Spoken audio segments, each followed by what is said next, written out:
افغان صدر اشرف غنی ڈالروں سے بھری 4 گاڑیاں اور ہیلی کاپٹر لے کر فرار ہوئے، تاہم اضافی رقم انہیں چھوڑنا پڑی۔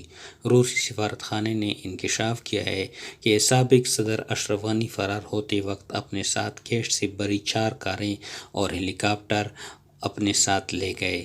پیسہ اتنا زیادہ تھا کہ انہیں چھوڑنا پڑا۔ اشرف غنی کی 4 کاریں کیش سے فل تھیں۔ ان کے ہیلی کاپٹر کے مختلف حصوں میں بھی رقم رکھنے کی بھرپور کوشش کی گئی تھی، تاہم اس کے باوجود کچھ رقم انہیں چھوڑنا پڑی۔ اشرف غنی کی موجودہ ٹھکانہ بھی معلوم نہیں۔ گزشتہ روز افواہیں گردش کر رہی تھیں کہ وہ تاجکستان میں ہیں، تاہم تاجک وزیر خارجہ نے اس بات کی تردید کر دی۔ انہوں نے کہا کہ اشرف غنی کا طیارہ تاجک فضائی حدود میں داخل نہیں ہوا اور نہ ہی یہاں اترا۔